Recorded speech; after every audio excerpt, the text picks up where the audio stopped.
கம்யதாஸ் kitchen சொந்தங்கள் அனைவருக்கும் வணக்கம். எல்லோரும் எப்படி இருக்கீங்க? நல்லா இருக்கீங்களா? இன்றைக்கி நம்ம பார்க்க போகிற ரெசிபி என்னன்னு பார்த்தீங்கன்னா 3 வகையான பர்ஃபி ரெசிபி தான் பார்க்க போகிறோம். தேங்காயை பயன்படுத்தி 2 விதமான பர்ஃபி, ஒன்று வெல்லம் கலந்த பர்ஃபி, இன்னொன்று சர்க்கரை கலந்த பர்ஃபி தான் செய்து காமிச்சிருக்கோம். வேர்க்கடலையுமே சர்க்கரை பயன்படுத்தி நம்ம ஒரு பர்ஃபி ரெசிபி செய்திருக்கோம். வெல்லத்தை பயன்படுத்தி அடுத்தடுத்த வீடியோக்களில் நான் போடுறேன். இப்போது இந்த வீடியோவில் 3 விதமான பர்ஃபி எப்படி செய்கிறது அப்படிங்கிறத பார்க்கலாம். வீடியோவை ஸ்கிப் பண்ணாமல் முழுமையாக பார்த்தீங்கன்னா நீங்களும் ஈஸியாக செய்யலாம். பிகினர்ஸ் கூட ரொம்ப சுலபமாக பண்ணிடலாம்.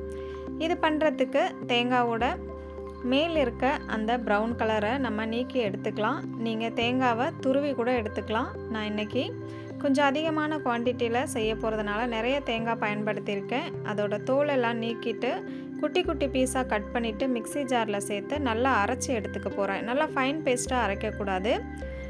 நம்ம துருவினோன்னா எப்படி இருக்குமோ அந்த பதத்துக்கு நீங்கள் அரைச்சி எடுத்துக்கணும். இப்போது 2 கப் தேங்காவுக்கு 2 கப் வெல்லத்தை நம்ம கரைச்சி எடுத்துக்கலாம். கரைச்சிட்டு இதை வடிகட்டிக்கலாம். மண் தூசி எதுவும் இருக்கும். அதனால் நீங்கள் கப்பு பயன்படுத்தலாம் அல்லது டம்ளரை பயன்படுத்திக்கலாம். நான் இன்றைக்கி டம்ளரை தான் பயன்படுத்தியிருக்கேன். 2 டம்ளர் தேங்காய் எடுக்க போகிறேன். அதுக்கு 2 டம்ளர் அளவு வெல்லம் சேர்த்து அரை டம்ளரை விட கொஞ்சம் கூட தண்ணி சேர்த்து நல்லா கரைச்சி எடுத்துக்கோங்க. எடுத்துகிட்டு நல்லா வடிகட்டி அதை ஒரு ஓரமாக வச்சுட்டு அதே கடாயில் 1 டேபிள் ஸ்பூன் அளவு நெய் சேர்த்துட்டு 2 டம்ளர் அளவு தேங்காய் துருவல் சேர்த்துக்கோங்க. நீங்கள் தேங்காய் துருவல் சேர்க்க விருப்பம் இல்லைன்னா இது மாதிரி கூட குட்டி குட்டியாக கட் பண்ணிவிட்டு நீங்கள் மிக்சியில் சேர்த்து அரைச்சி எடுத்துக்கலாம். இப்போ பாருங்கள், நம்ம சேர்த்துருந்த நெய்யிலேயே நல்லா உதிரி உதிரியாக வர வரைக்கும் தேங்காய் வறுந்து வந்திருக்கு. இப்போ நம்ம ஆல்ரெடி 2 டம்ளர் வெல்லம் எடுத்து கரைச்சி வச்சுருந்தோம்ல, அதையும் சேர்த்து நல்லா கலந்து விட்டுக்கிட்டே இருந்தீங்க அப்படின்னா கொஞ்சம் நேரத்திலே இது கெட்டித்தன்மை வர ஆரம்பிச்சிரும்.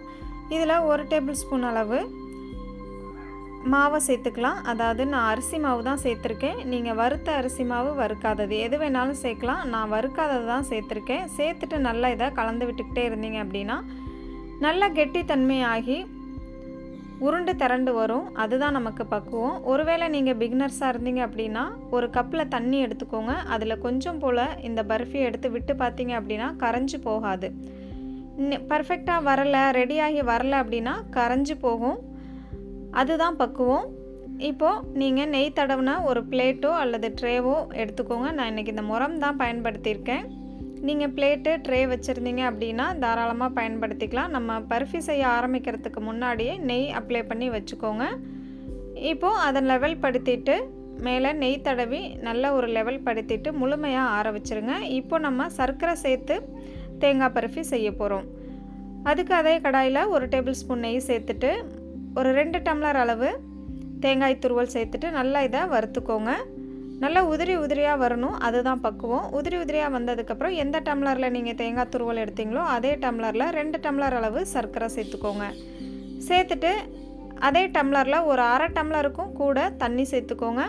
கொஞ்சம் அதிகமாக, அரை டம்ளரை விட கொஞ்சம் அதிகமாக தண்ணி எடுத்து சேர்த்துக்கோங்க. ஃபஸ்ட்டு இந்த மாதிரி தான் கெட்டியாக இருக்கும். சர்க்கரை நல்லா கரைஞ்சி வந்ததுக்கப்புறம் நல்லா மெல்ட் ஆகி இது மாதிரி இருக்கும். இதையும் நல்லா கலந்து விட்டுக்கிட்டே இருந்தீங்கன்னா கெட்டித்தன்மை வரும். இதுலேயும் 1 டேபிள் ஸ்பூன் அளவு அரிசி மாவு சேர்த்து நல்லா கலந்து விட்டுக்கோங்க. அரிசி மாவு எதுக்கு சேர்க்குறோம் அப்படின்னா பர்ஃபி நல்லா கெட்டியாக இருக்கும். அதாவது கட் பண்ணுறதுக்கு ரொம்ப ஈஸியாக வரும். அதுக்காக தான் நம்ம அரிசி மாவு சேர்த்துக்கிறோம். இப்போ இதை ஒரு பிளேட்டில் நெய் தடவி வச்சுருக்கேன். அதுலேயே சேர்த்துட்டு நம்ம மேலே லெவல் பண்ணிக்கலாம். ஒரு கரண்டியை பயன்படுத்தி பேக் சைடு நல்லா நெய் அப்ளை பண்ணிவிட்டு இது போல் டேப் பண்ணி கொடுத்தீங்க அப்படின்னா நல்லா இறுகி பிடிச்சிக்கும். நல்லா முழுமையாக ஆறி வந்ததுக்கப்புறமா நம்ம கட் பண்ணிக்கலாம். பாருங்கள், நான் கொஞ்சம் சூட்டோடையே இதை கட் பண்ணிட்டேன். அதனால தான் இந்த அளவுக்கு கொஞ்சம் ஜூஸியாக இருக்கிற மாதிரி இருக்குது. நல்லா முழுமையாக ஆறுனதுக்கப்புறமா இன்னமுமே திக்காகி கடைகளில் கிடைக்கிறது போல் வந்திருக்கு. நம்ம இப்படியே கூட பீஸ் போட்டு எடுத்து வச்சு குழந்தைகளுக்கு கொடுக்கலாம். அல்லது நீங்கள் ஒரு சேஃப் கொடுக்கணும் அப்படின்னு நினச்சிங்கன்னா ஒரு வாட்டர் பாட்டில் மூடியோ அல்லது இந்த மாதிரி ஒரு எம்எல் மூடியோ இருந்துச்சு அப்படின்னா நடுவில் இந்த மாதிரி அழுத்தம் கொடுத்து ஒரு ஷேப் கொடுத்துக்கோங்க. அப்போ கடைகளில் கிடைக்கிறது போல் இருக்கும். பாருங்கள், எவ்வளோ சூப்பராக இருக்குல்ல. இது சாப்பிடவும் அவ்வளோ டேஸ்டியாக இருந்துச்சு. ஒரு கரெக்டான மெஷர்மெண்ட்டு நான் உங்களுக்கு சொல்லி கொடுத்துருக்கேன். கண்டிப்பாக நீங்கள் இந்த 2 பர்ஃபியுமே உங்கள் வீட்டில் செய்து பாருங்கள். உங்கள் குட்டீஸ்க்கும் கொடுங்க, அவங்களும் விரும்பி சாப்பிடுவாங்க. நீங்கள் ஸ்கூலுக்கு ஸ்நாக்ஸாக கூட இதை கொடுத்து விடலாம். இப்போது அடுத்து வேர்க்கடலையை பயன்படுத்தி நம்ம பர்ஃபி ரெசிபி பார்க்கலாம். இப்போ பாருங்கள், நம்ம சர்க்கரை சேர்த்து செய்த தேங்காய் மிட்டாயும் நமக்கு ரெடியாகி வந்திருக்கு. எல்லாமே முழுமையாக ஆறுனதுக்கப்புறம் நம்ம பீஸ் போடலாம். அப்படி சூடாக இருக்கும் போதே நீங்கள் போட்டாலும் பிரச்சனை இல்லை. ஆறுனதுக்கப்புறமா நீங்கள் ஒவ்வொரு பீஸாக தனியாக எடுத்து விட்டுக்கோங்க. பாருங்கள் எவ்வளோ சூப்பராக இருக்குன்னு. இது வெல்லம் சேர்த்து செய்த தேங்காய் பர்ஃபி. உங்கள் வீட்டு பெரியவங்க, உங்கள் குட்டீஸு, அப்புறம் உங்களுக்குமே கூட இந்த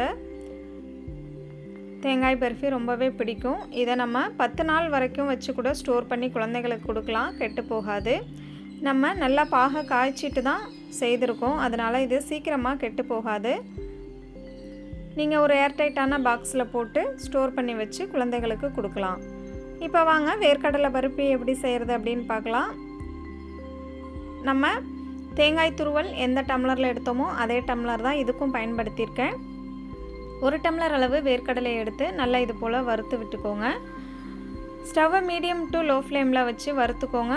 கடலை கரிஞ்சு போகாமல் இருக்கணும். அப்போனா தான் நமக்கு பர்ஃபி நல்லா டேஸ்டியாக இருக்கும். கரிஞ்சு போயிடுச்சு அப்படின்னா கசப்பு தன்மை இருக்கிற மாதிரி இருக்கும். மீடியம் டு லோ ஃப்ளேமில் வச்சுட்டு இந்த மாதிரி வறுத்ததுக்கப்புறம் இதை நல்லா முழுமையாக ஆற வச்சுருங்க. பாருங்கள், இந்த அளவுக்கு வறுந்து வரணும். முழுமையாக ஆற வச்சதுக்கப்புறம் இதோட தோலெல்லாம் நீக்கிட்டு இது மாதிரி எடுத்துக்கோங்க. இப்போ இதை நம்ம ரஃபாக அரைச்சி எடுக்க போகிறோம். இந்த டம்ளரில் தான் நான் 1 டம்ளர் எடுத்துருந்தேன். அதில் 1 டம்ளர் அளவு சர்க்கரையும் எடுத்து வச்சுருக்கேன். இப்போ நம்ம பர்ஃபி செய்கிறதுக்கு முன்னாடி ஒரு பிளேட்டில் நெய் தடவிட்டு ஒரு ஓரமாக வச்சிடலாம். இப்போது இந்த பர்ஃபி பண்ணுறதுக்கு ஒரு 2லேருந்து 3 ஏலக்காய் சேர்த்துக்கோங்க. கூடவே நம்ம சுத்தம் பண்ணி வச்சுருக்கிற வேர்க்கடலையும் சேர்த்துட்டு இது போல் கொரகொரப்பாக ரஃபாக அரைச்சி எடுத்துகிட்டு வந்துக்கோங்க. பாருங்கள், இந்த மாதிரி. இது ஒரு ஓரமாக வச்சுட்டு கடாயில் நம்ம சர்க்கரையை சேர்த்துக்கலாம். இந்த சர்க்கரையோட தண்ணி, நெய் எதுவுமே நம்ம சேர்க்க தேவையில்லை. சர்க்கரையை மட்டும் சேர்த்துட்டு நல்லா இது போல் கலந்து விட்டுக்கிட்டே வந்தீங்க அப்படின்னா கொஞ்ச நேரத்திலேயே சர்க்கரை இந்த மாதிரி கட்டிப்பட ஆரம்பிக்கும். அதுக்கப்புறம் மெல்ட் ஆக ஆரம்பிக்கும். ஃபஸ்ட்டில் ஸ்டவ்வை ஹை ஃப்ளேமில் வச்சுக்கோங்க. அப்புறம் இந்த மாதிரி மெல்ட் ஆகி வந்ததுக்கப்புறம் ஸ்டவ்வை லோ ஃப்ளேமில், மீடியம் ஃப்ளேமில் மாற்றி மாற்றி வச்சுட்டு கலந்தீங்க அப்படின்னா இந்த மாதிரி தேன் கலர் வந்துடும். நம்ம ஆல்ரெடி அரைச்சி வச்சுருக்கிற இந்த பர்ஃபியை சேர்த்துடலாம். அதாவது வேர்க்கடலையை சேர்த்துக்கோங்க. சேர்த்துட்டு நல்லா இதை கலந்து விட்டுக்கோங்க. இது கொஞ்ச நேரத்திலே நமக்கு கெட்டித்தன்மை வர ஆரம்பிச்சிரும். ஆனால் கடாயில் ஒட்டி பிடிக்கும். இதை ஒட்டி பிடிக்காமல் வரத்துக்கு ஒரு 1/2 டேபிள் ஸ்பூன் அளவுக்கு நெய் சேர்த்துட்டு கலந்து விட்டிங்க அப்படின்னா கடாயில் ஒட்டி பிடிக்காமல் இது போல் உருண்டு திரண்டு வர ஆரம்பிக்கும். இந்த ஸ்டேஜில் நம்ம நெய் தடவி வச்சுருக்கோம்ல பிளேட்டு, அதில் சேர்த்துருங்க. சேர்த்துட்டு நம்ம தேங்காய் பர்ஃபிக்கு எப்படி லெவல் பண்ணோமோ, அதாவது ஒரு கரண்டியை பயன்படுத்தி நெய் அப்ளை பண்ணிவிட்டு எந்த அளவுக்கு லெவல் பண்ணி வச்சோமோ அதே மாதிரியே இதையும் நம்ம லெவல் பண்ணிக்கலாம். பாருங்கள், இந்த மாதிரி